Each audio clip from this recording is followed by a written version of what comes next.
I've known that I was gay really since I was really little, probably about 5 or 6, and I didn't know what it meant. I just knew that I was really different from the other kids and all the other girls. I loved to play house, but I didn't like to be the mom. I just I was just this really interesting little girl. I loved to play in the mud and go digging for bugs and play football with my brothers and with my dad. And I was obsessed with Notre Dame football. I mean, that was my dad and I. That was our thing that we absolutely loved. And my mom didn't know what to do. I think she was really kind of confused about how I was as a little kid. And especially once I got older, we had nothing to connect on. And I think once I got older, she got a little bit embarrassed by me. But ever since I was little, I knew that there was something really unique about me, but I didn't know what it was. And then I grew up and I was in junior high, and I realized that all of these boys that all of my friends were obsessed with, I just didn't care. They were fun. I would play football with them in my backyard, but I didn't care. And my friends, my Brianna and Laura and Angela, all of these girls that I had grown up with, I absolutely loved being around them, and I wanted to spend all my time with them, and I wanted to impress them and make them smile. And I realized that how I was acting and how I felt about these girls were how they were feeling about the boys in our class, and how the boys were feeling about them or about other girls in our class. And I realized at that point that I was different, but I was not different in a good way, because at 13, 14, everybody starts, oh, that's so gay, that, starting calling people names. And I realized that those words were what described me, and they were used in a bad way. And I shut that part of myself up, and I put it in a box and put it in the attic, and I never looked at it again. And it created a lot of internal contention for me, because once I started getting into junior high and high school, I started getting into trouble. I would lie to my parents. I was a terrible, terrible teenager, because I couldn't be honest with myself, much less be honest with anybody else. And especially with my mom and I, because we had nothing in common, I didn't have a mother-daughter relationship at all. And it was hard for me to not be able to talk to my mom. And really, when we would go clothes shopping, no, Mom, I don't want to wear that, and this is why. I couldn't tell her that I hated this because of that. And she would ask me, well, I'm only going to buy it if you wear it. And she liked it, so I would have her buy it, and I would never wear it. And that created a lot of just those little drops in the bucket finally had overflowed, and we had nothing to connect on. And my dad too. My dad and I had a little bit more. We liked sports. We would enjoy a lot of the same things, but this honesty that I could not have with myself, I couldn't have with him either, and that created a really big rift. So when I went to college, especially not growing up as Mormon, I didn't grow up Mormon, I grew up Catholic. Coming to Utah to go to college, and everybody else is Mormon, and I realized that I'm not the same again. I'm still different, and this was something that I was never different in. The little town I grew up in, everyone was Catholic. I knew people from church. I didn't know people from school. And my freshman year of college, I was in a room and an apartment with a bunch of LDS girls, and I ended up joining the church. And not because I was different, but because I really believed that what the missionaries had told me was true, and I genuinely believed it, and I still do. But I remember the Law of Chastity lesson. It was very quick, very awkward, of don't do things with boys. And I'm like, okay, not going to be a problem.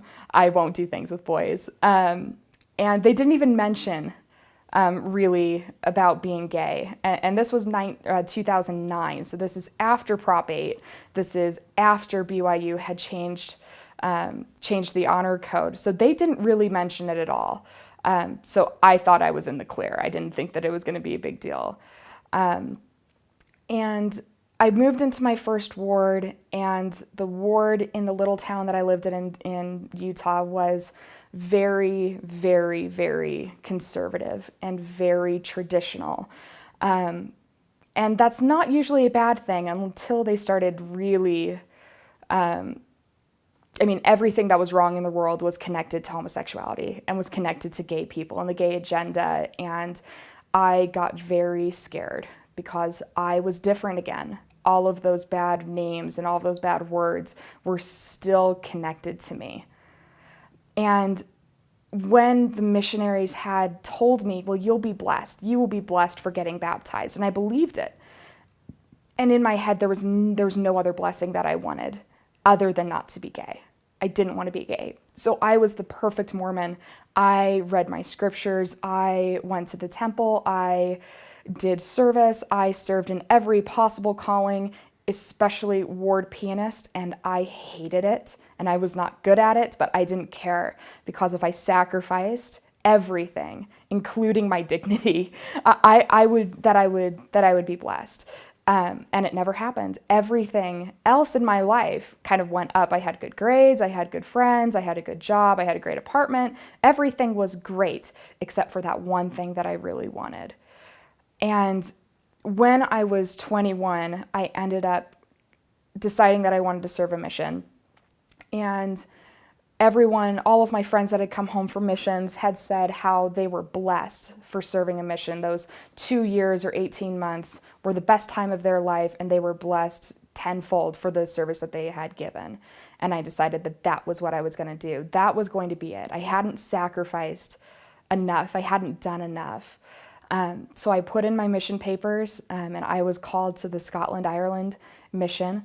And I was supposed to leave for the MTC in October of 2011. And I was ecstatic. I was ready to go. It was going to be awesome.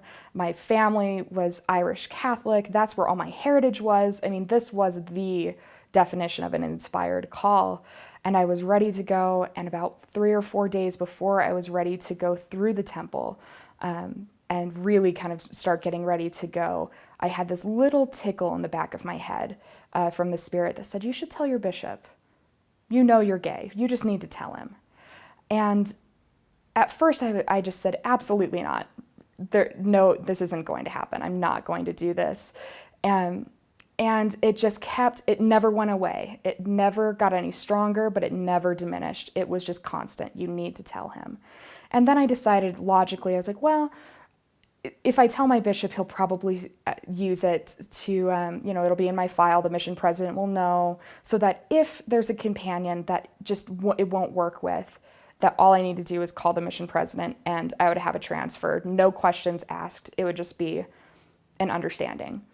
And I wasn't expecting to have an issue. I was going to be on a mission. I'm not trying to date when I'm on a mission, but that's what I expected. So when I went into my bishop's office, I called him and I said, hey, I just have to talk to you real quick.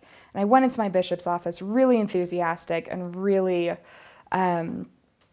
really optimistic that it was not going to be a big deal, that it was going to be a 5-minute, I just need to tell you this, okay, I'm going to go now. And it exploded. And my bishop, in the end, told me that the atonement doesn't cover the sins of homosexuality, and I was crushed.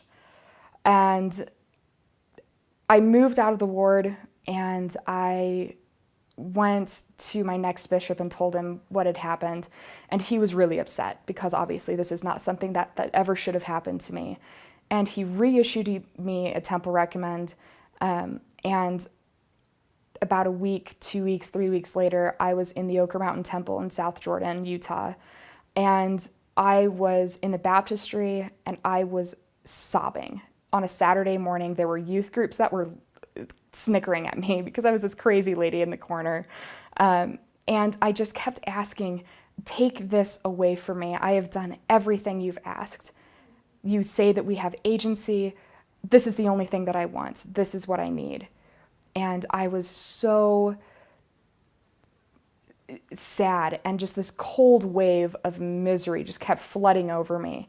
And it wasn't until I asked if it was okay for me to be gay that the floodgates of warmth and love and compassion from Christ and from my Heavenly Father finally had washed over me at that point.